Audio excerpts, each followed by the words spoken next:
आभासी दुनिया के मेरे दोस्तों, रतन लाल बोल रहा हूँ। जय भीम। लाल की क्लास काम की बात में आपका स्वागत है और पेश है अंबेडकर नामा। आज का एपिसोड शुरू करने से पहले एक जरूरी सूचना देना चाहता हूँ कि इसके बाद वाला जो अगला एपिसोड होगा उसको देखना न भूलें। शाम में जो एपिसोड अपलोड करूँगा उसके पीछे कारण यह है कि मैंने एक एपिसोड बनाया था, एपिसोड नंबर 269, और पेज नंबर और रेफरेंस के साथ मैंने दिया था और बिना पेज नंबर के मैं बात नहीं करता। जिसमें एक जगह एक सभा में बाबा साहब अम्बेडकर ने कहा था कि चमार समुदाय ने शुरू से मेरा साथ नहीं दिया। तो उस पर कई प्रतिक्रिया आई, कुछ गालीजीवी भी इस पोस्ट पे आए, उन्होंने गालियां दी। आप जाकर उसको देख सकते हैं। तो ये एपिसोड बनाने का क्या मतलब है मेरा, ये समझना पड़ेगा। मैं इतिहास का छात्र हूँ। आज के संदर्भ में आप सोचिए कि क्या इतना रेटरिक करने के बावजूद मूल निवासी 85, 90 सब नारा आप देते हैं, लेकिन क्या बहुजन समाज में एकता है? एकता बनती नहीं है, एकता लानी पड़ती है। उसके लिए प्रयास करना पड़ता है। सिर्फ राजनीति के दिन, चुनाव के दिन एकता नहीं बनती है, सामाजिक सांस्कृतिक रूप से एकता बनती है। तो वो मैं जेनेसिस तलाश रहा था कि बाबा साहब के ज़माने में क्या बात थी, और उसका पर्पस ये था कि बीमारी, डॉक्टर से बीमारी छुपाएंगे तो आपका इलाज कभी नहीं हो पाएगा। इसलिए अपने समाज के अंदर की जो कमज़ोरियाँ हैं, जो बीमारियाँ हैं, उसको जब तक जानेंगे नहीं तब तक दूर कैसे करेंगे। तो कुछ गालीजीवियों ने गाली दिया, तो मैं पड़ताल कर रहा था कि और कुछ क्या हुआ। तो उस एपिसोड में हम बताएंगे कि जब चमार समुदाय ने डॉक्टर अंबेडकर को पान सुपारी समारोह का निमंत्रण दिया तो डॉक्टर अंबेडकर गए या नहीं गए। यदि नहीं गए तो क्यों गए, नहीं गए, और यदि गए तो उन्होंने क्या कहा, यह अगला एपिसोड है। इसलिए ये बैकग्राउंड बना देता हूँ और उस एपिसोड में मैं थोड़ा सा क्रोनोलॉजी भी समझाऊंगा कि हमारे लोग सिर्फ थंबनेल देखकर और एक लाइन सुनकर जो मर्जी आए बोल देते हैं, लिख देते हैं, सुनते नहीं हैं, पढ़ते नहीं हैं। तो ये अंबेडकर नामा से मेरा कोई खर्चा नहीं चलता है। मुझे पता है हमारे लोग नहीं पढ़ते हैं और न समझने की कोशिश करते हैं, लेकिन बोलने की आदत बहुत तेज है। तो बगैर सुने हुए, बगैर सोचे हुए, सिर्फ सुनना काफ़ी नहीं है, बगैर सोचे हुए, संदर्भों को समझे हुए थोड़ा सा टिप्पणी करने से बचे। अन्यथा ऐसे गालीजीवी अंबेडकर नामा से दूर ही रहें, अनसब्सक्राइब कर लें, क्योंकि सुनते सुनते इतने एपिसोड बनाऊंगा। तरह तरह की समस्याओं पे डॉक्टर अंबेडकर ने बोला है। उन्होंने ये भी कहा था कि अगर 7 करोड़ लोग एक साथ इकट्ठे हो जाएंगे तो हिमालय को ढा देंगे, ये भी कहा था। तो ये समझना है कि ऐसे लोग, अगर आपको नहीं तो तरह तरह के लेक्चर सुनेंगे, थंबनेल देख के आप टेंशन में आ जाएंगे, 2 लाइन सुन के आप टेंशन में आ जाएंगे, तो आपका ब्लड प्रेशर बढ़ सकता है, शुगर हो सकता है, बीमारी हो सकती है। तो अगर धैर्य नहीं है और सोचने समझने की शक्ति नहीं है तो इससे दूर ही रहें तो बेहतर है, क्योंकि हम चाहते हैं कि आप स्वस्थ रहें, आप बीमार न पड़ें। क्योंकि एक एपिसोड बनाने में आप 2 मिनट सुन के बोल देते हैं जो भी बोलना होता है, और एक एपिसोड बनाने में 2 से 3 घंटे लगते हैं कम से कम। तो सुनिए, समझिए, नहीं तो दूर रहिए। मेरे लिए कोई ज़रूरी नहीं कि कितने हज़ार लाख लोग सुनेंगे। मेरे लिए अगर 100, 500, 1000 लोग भी अगर गंभीरता से सुनेंगे तो वही मेरा पुरस्कार है, वही मेरा रिवार्ड है। कुछ मांग नहीं रहा हूँ।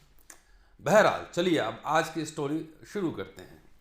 ये आपको बेहद बेहद दिलचस्प लगेगा कि राजनेताओं पे तो डॉक्टर अंबेडकर बोलते ही थे कि नेता को कैसा होना चाहिए, लेकिन उन्होंने ये भी कहा कि वोटर को कैसा होना चाहिए। तो उन्होंने कहा वोट बेचना अपराध के साथ साथ आत्मघात भी है। और ये बात है 29 मार्च 1936 की, जब ठाणे के जिले के पालघर के पास बेढ़ी गांव में डॉक्टर अंबेडकर की सभा हुई थी, अध्यक्षता में उनके। और दिलचस्प है कि वहाँ जब वसई स्टेशन पर जब वो पहुँचे तो चमार समाज के लोगों ने डॉक्टर अंबेडकर का स्वागत किया, भव्य स्वागत किया और उनको बुके वहाँ प्रेजेंट किया। दोपहर 11 बजे वो सपाला स्टेशन पर उतरे। लेकिन बड़ा एक दिलचस्प घटना है, भाषण शुरू करने से पहले मैं ज़रा बता दूं कि सपाले स्टेशन से जो बेड़ी गांव है उसकी दूरी 3 से 4 मील दूर है।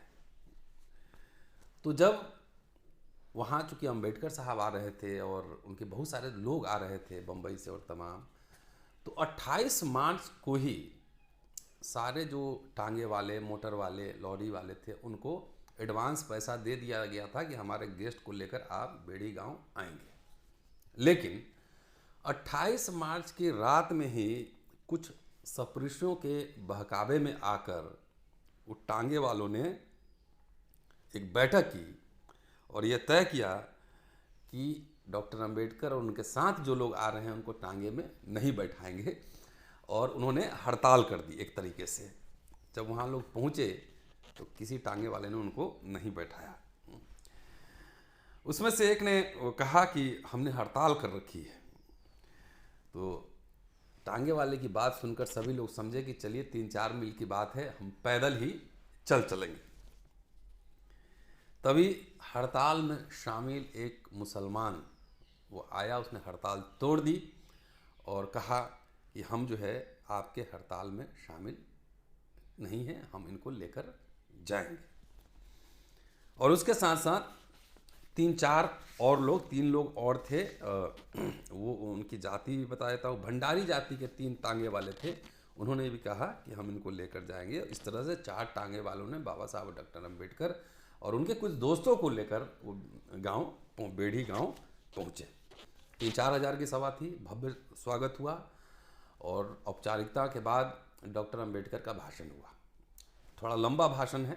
भाषण के 2 भाग हैं, एक है धार्मिक पक्ष और दूसरा है राजनीतिक पक्ष। धार्मिक पक्ष में उन्होंने सीधा कहा कि हिंदू धर्म को छोड़े बगैर, धर्मांतरण किए बगैर आपकी मुक्ति संभव नहीं है, और इस पर कई एपिसोड बना चुका हूँ, इसलिए उस डिटेल्स में नहीं जाऊँगा। तो आज जो राजनीतिक पक्ष है उस डिटेल्स में मैं जाऊँगा, क्योंकि यह जानना आपके लिए ज़रूरी है कि वोटर के बारे में डॉक्टर अंबेडकर क्या कहते थे, वोटर को क्या करना चाहिए। कोड ऑफ कंडक्ट सिर्फ नेता के लिए नहीं, वोटर के लिए भी होता है, और वोटर के लिए वो जो बात कर रहे हैं वही आपको बताने वाला हूँ। कहते हैं कि साल भर में बम्बई इलाका और भारत में नया संविधान लागू होने वाला, 1935 एक्ट। उस संविधान को लेकर आपके क्या कर्तव्य हैं, यह आपको बताने की मेरी इच्छा है। आज तक आप अपनी समस्या को दूर करने के लिए किसी सरकारी अफसरों के पास अर्जी भेजा करते थे। आपको लगता था कि इन अर्जियों के कारण आपकी तकलीफें दूर होंगी। कलेक्टर राजा होता है, ऐसा आपको लगता था। वैसे कलेक्टर राजा होता है एक मायने में, क्योंकि आजकल नौकरशाही का ही राज चलता है। लेकिन अगले साल तस्वीर बदलने वाली है। ये 1936 का भाषण है। 1 साल के बाद राजनीति में नौकरशाही का कोई अलग स्थान या सत्ता नहीं होगी। नए संविधान के अनुसार सभी अधिकार विधिमंडल में, यानी लेजिस्लेटिव असेंबली में के पास रहेंगे, और लेजिस्लेटिव असेंबली के सामने कलेक्टर और तहसीलदार को झुकना होगा। यानी विधिमंडल आगे चलकर महत्वपूर्ण बनने जा रहा है। उस विधिमंडल में, उस लेजिस्लेटिव असेंबली में हमें महत्वपूर्ण स्थान प्राप्त हुआ है, रिप्रेजेंटेशन का है। राजनीति का भविष्य लेजिस्लेटिव असेंबली पर निर्भर होगा। इसलिए अच्छे लोगों का विधान मंडल में शामिल होना जरूरी है। सेठ, साहूकार, पैसे वाले विधान मंडल में अपने लिए जगह बनाना चाहते हैं, लेकिन इन लोगों से गरीबों का कल्याण संभव नहीं। इसके लिए आपको गरीबों के साथ मिलजुल कर काम करने वालों को, गरीबों की इच्छा आकांक्षाओं का एहसास होने वालों को, निस्वार्थी, निर्भीक, लायक तथा मतदाताओं से ईमानदारी से पेश आने वाले लोगों को चुनना होगा। अपने असली हित चिंतकों को अगर हम विधानमंडल में चुनकर भेजें तो ही आपके कदम आगे बढ़ सकते हैं, आपका संवर्धन, आपका विकास हो सकता है। महत्वपूर्ण बात कह रहे हैं। 25 नवंबर 1949 को उन्होंने कहा था कि इसी प्रजातंत्र का इस्तेमाल करके तानाशाही आ सकती है, तो आज के संदर्भ से आप इस्तेमाल कीजिए। और नौकरशाही, जो कि आयरन गेट जिसको कहते थे अंग्रेज़ों के ज़माने में, कोई भेद नहीं सकता है। इसी वोट का इस्तेमाल करके, इसी तानाशाही में, चाहे ईवीएम का भी आप कह सकते हैं, पूरी लीला है। नौकरशाही आईएएस को भेद दिया और लेटरल एंट्री गया। लेटरल एंट्री का मतलब है आपके बच्चे कभी नहीं बन पाएंगे ज्वाइंट सेक्रेटरी, ये तय कर लीजिए। तो लेटरल एंट्री जो है वो नौकरशाही को भेद दिया, जो डॉक्टर अम्बेडकर कह रहे थे, ज़्यादा भेद दिया। आगे प्रत्याशियों को, जो कैंडिडेट्स होते हैं, उनको चुनकर भेजने के लिए हमें मताधिकार मिला है, वोटिंग राइट मिला है। यह अधिकार बहुत ही बड़ा और महत्वपूर्ण अधिकार है। इसलिए ध्यान रखना होगा कि अपनी मतदान शक्ति गलत जगह जाया न हो। सच्चे, ईमानदार और जिन्हें हमारे हित की चिंता हो, ऐसे उम्मीदवारों के बारे में मैं आपको सही समय पर जानकारी दूंगा और आप उन्हीं को अपना वोट देना है। आज तो नेता सब के पास जानकारी ही नहीं होती है कौन सही है कौन गलत है। सुनते हैं आजकल पैसा वैसा लेके भी टिकट मिलता है। पॉलिटिकल आदमी पॉलिटिक्स से बाहर कर दिया गया है। पॉलिटिकल आदमी पॉलिटिक्स से बाहर कर दिया गया है। जिसके पास बड़ा थैला होता है वो राजनीति में है। ये लीला है।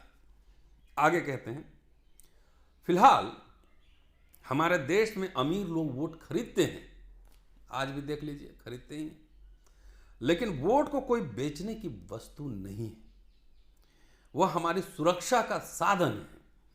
वोट बेचना गुनाह तो है ही, साथ ही वह आत्मघात है। अपने लिए गलत आदमी को चुनकर भेजेंगे तो अपने लिए आप डेथ वारंट लिखेंगे, ये कह रहे हैं। वोट बेचकर विधिमंडल में नालायक लोगों की भर्ती करने से देश और राष्ट्र का असीमित नुकसान होगा। जो खुद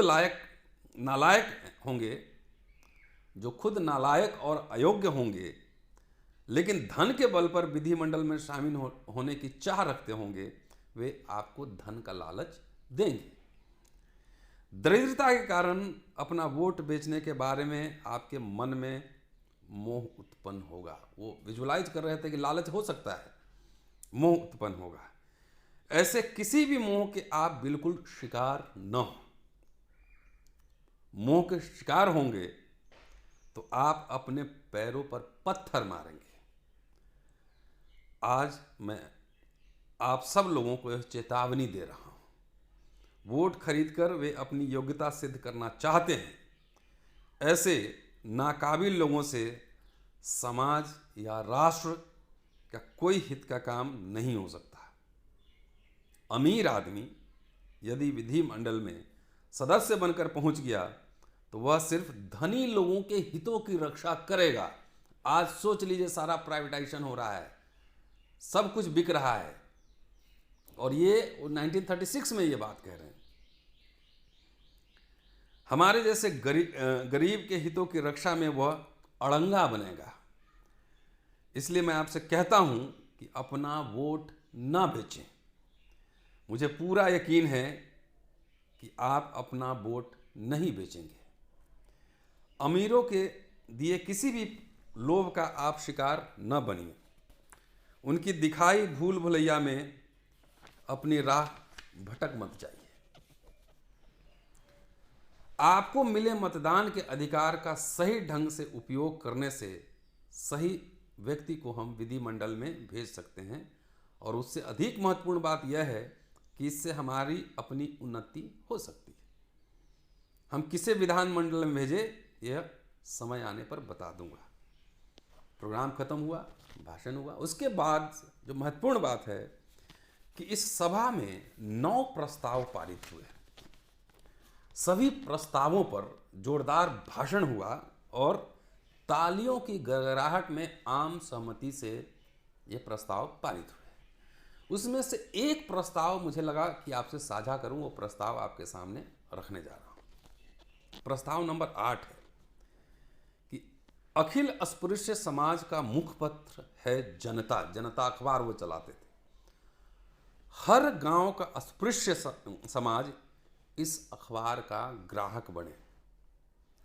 साथ ही परिषद की ओर से सबसे विनती की जा रही है कि अगर कभी जरूरत पड़े तो जनता को आर्थिक मदद दें और अपने अखबार की उन्नति के लिए तथा उसके विकास के लिए अस्पृश्य समाज कोशिश करे। डॉक्टर अंबेडकर ये चंदा मांग रहे थे अपने लिए नहीं, वो समाज के कार्य में लगाने के लिए, अखबार चलाने के लिए। आज टेक्नोलॉजी का ज़माना है। बगैर इस तरह की सार्वजनिक अपील किए मैं इस मोबाइल फ़ोन के थ्रू आपके पास पहुंच रहा हूं। 10-15 हज़ार 20 हज़ार लोग सुन रहे हैं।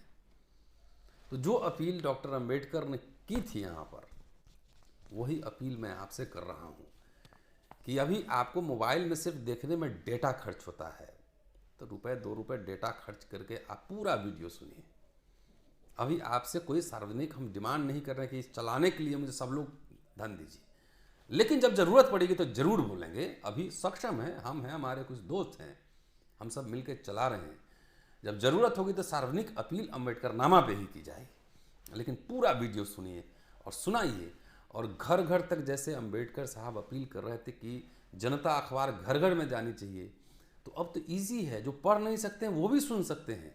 आप अपने घर में एक स्क्रीन लगाइए या मोबाइल ऑन कीजिए, स्पीकर लगा के बच्चों को सुनाइए, महिलाओं को सुनाइए, सबको सुनाइए कि बाबा साहब की कहानी सुनाइए सबको। इससे जागरण आएगा, इससे जागरूकता आएगी। शुक्रिया साथियों, जय Bhim. Keep watching and sharing Ambedkar Nama. Thank you.